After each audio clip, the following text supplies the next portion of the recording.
concessionária Neoenergia Elétrica. Dessa redução é a queda nos custos com encargos setoriais e transmissão. A tarifa que é repassada para a distribuidora, que é a chamada de parcela B, contribuiu com 0,21% do reajuste total das tarifas para o consumidor final. Dores no corpo podem estar diretamente ligadas à má qualidade do sono e ao estresse no trabalho. Essa é a conclusão de um estudo feito por pesquisadores da UFSCar, que analisou depoimentos de trabalhadores do SUS ao longo de um ano.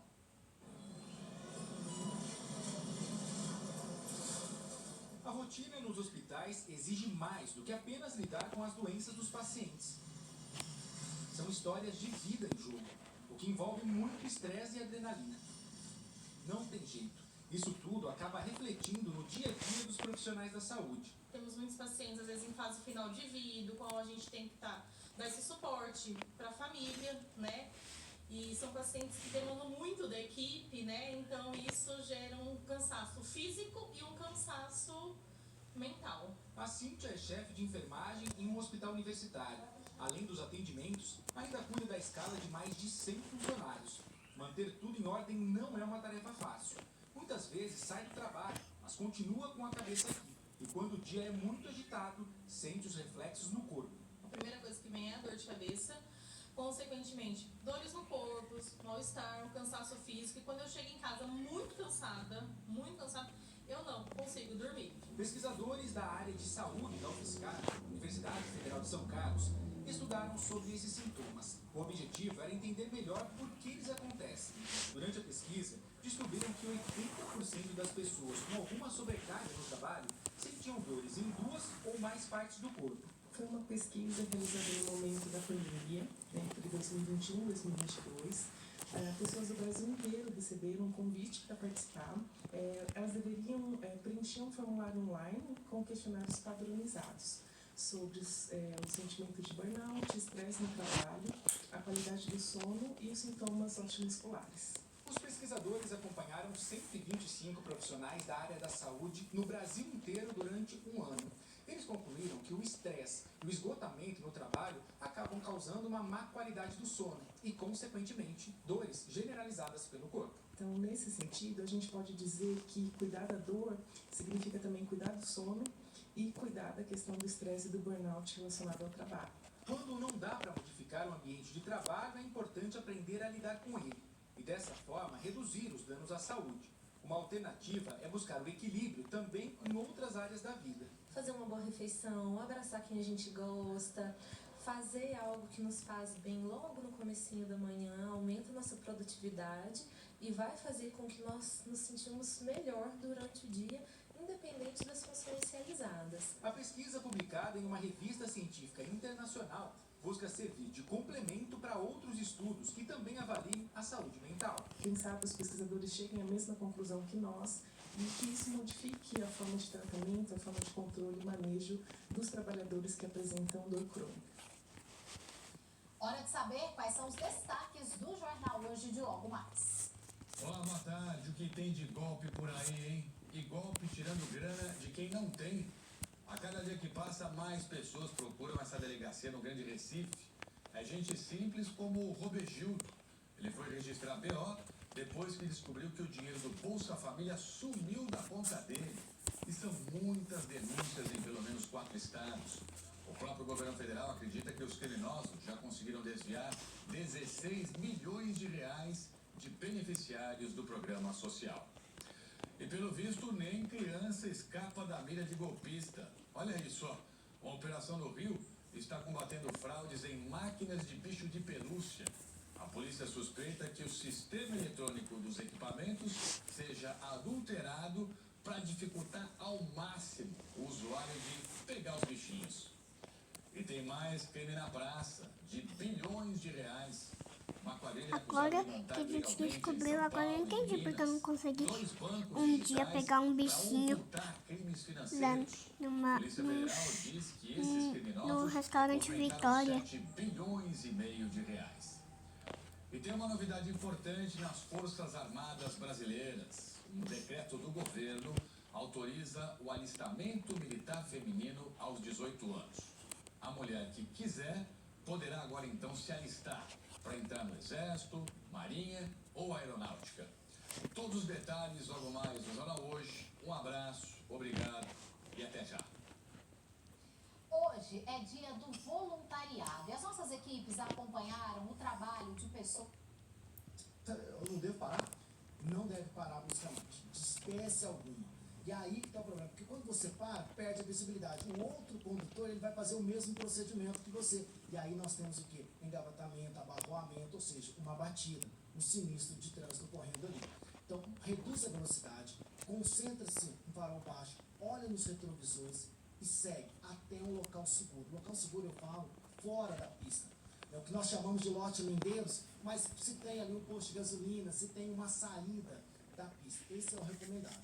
Muito obrigado, viu, Kennedy, pelas suas orientações. Tão importante, gente, nesse contexto de queimadas, eu espero sinceramente, principalmente aqueles motoristas que viajam com mais frequência, que tenham ficado atentos nessa entrevista do Kennedy. Ele deu dicas muito importantes aqui, porque essa situação, ela imprime o fator surpresa.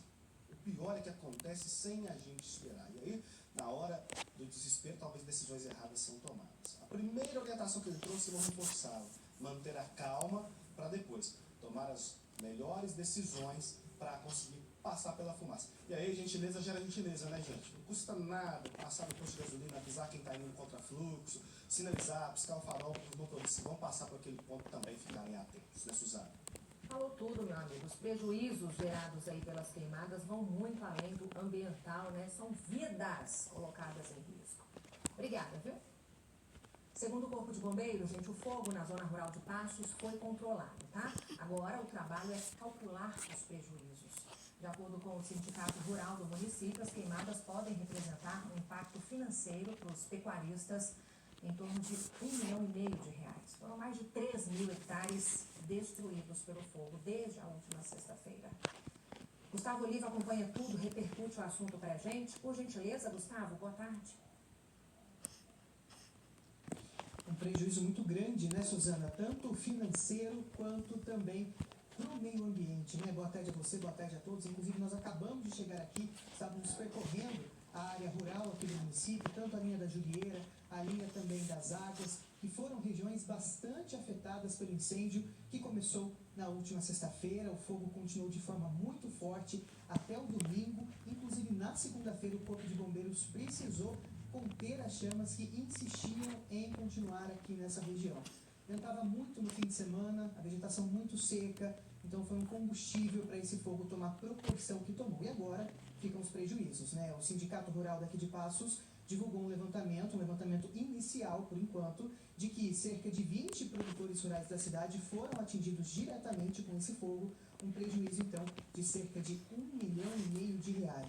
Isso financeiramente, né, gente? Mas para o meio ambiente, o dano é ainda maior. Segundo os especialistas, para recuperar uma área que foi queimada pelo fogo, uma área de pastagem, leva entre 3 e 6 meses, mas isso vai depender também das condições climáticas, porque na região de Passos não chove há cerca de 90 dias, e com falta de chuva e tempo seco, a recuperação desse solo fica ainda mais difícil. Isso sem falar também para os animais, já que muitos precisaram ser retirados de forma muito rápida e repentina para não correrem o risco de sofrerem com queimaduras desse incêndio. Mas os danos para esses animais também são grandes. É o que a gente vai conversar agora com o Breno, ele que é médico veterinário aqui em Passos. Breno, falando justamente desses animais. Essas regiões que foram incendiadas concentrava ali uma grande quantidade de animais de corte, né? De que forma que esse incêndio ele acaba prejudicando a saúde desses animais? Boa tarde para vocês, seja bem-vindo. Boa tarde a todos. O que eu digo sempre é o seguinte, o prejuízo para esses animais muitas vezes é incalculável. Nós temos problemas tanto de intoxicação desses animais nesse momento, no momento da queimada, por ocasião da fumaça nesses animais. Às vezes nós temos problemas nesses animais com queimaduras e até morte. Risco de morte nesses animais, lesões físicas, às vezes o animal está acuado ali próximo de uma cerca e ele vai tentar passar e isso acaba tendo um acometimento direto com esses animais. Como que tem sido feito esse trabalho? Você também está acompanhando alguns animais que foram atingidos aí por esse incêndio? Isso, eu sou médico veterinário, atuo aqui na região, principalmente na parte de clínica, e eu fui acionado esses dias para a gente atender alguns desses animais. E esses animais, muitas vezes, é difícil da gente fechar um diagnóstico na propriedade, Porém, visto o caso e a gente sabendo esse acontecido que teve, às vezes assim, o tratamento para eles é um tratamento medicamentoso, muitas vezes demorado, às vezes nós não temos condição aí de avaliar esses animais com toda a cautela que a gente precisa, mas muitos animais feridos e muitos animais com algumas dificuldades respiratórias, e então assim, é um prejuízo muito grande para a atividade como um todo. A gente vê que muito pasto foi perdido com esse incêndio, né? E agora, como é que o produtor faz, já que o pasto estava seco, já não tinha muito alimento e agora foi queimado? Esse também é um problema grave que a gente tem. Tudo vai depender da estrutura da propriedade, da quantidade de animais que essas propriedades dispõem. Porque, com certeza, esses produtores vão ter que buscar alimento para fora, trazer, por exemplo, uma compra de silagem, uma compra de algum capim, e assim por diante, alguma cana, de às vezes uma região que não foi tão afetada assim. E, infelizmente, muitos produtores que nós vemos aí na rotina vai ter que dispor de alguns animais, visto o tamanho do estrago que isso teve na propriedade. Certo, Breno. Obrigado, viu, pela sua entrevista, pelas suas informações. Uma boa tarde, um bom trabalho para você. É isso então, né, gente? Esses incêndios, né, que nós trouxemos para vocês nessas áreas rurais que aconteceram nesse fim de semana, os incêndios já foram controlados e agora, infelizmente, ficam os prejuízos para os produtores, também para o meio ambiente. Suzana. Fauna, flora, seres humanos, né, são incontáveis os prejuízos gerados pelos incêndios florestais e pelas queimadas. Gustavo, obrigada a você e sua equipe, viu? Bom trabalho, boa tarde. Muito obrigada a você também pela companhia, ótima tarde. A gente volta a se encontrar amanhã, a partir das 11h45 aqui no TPV. Fique agora com o Globo Esporte, nada de mudar de canal. Até amanhã.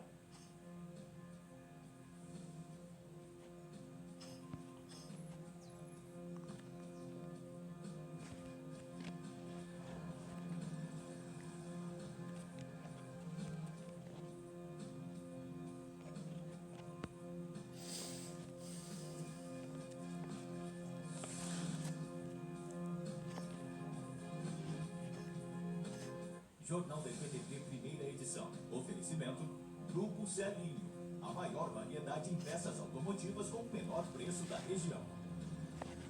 EPR, o futuro em movimento. Descontos progressivos para veículos leves com TAG. E RN Tintas e Ferramentas.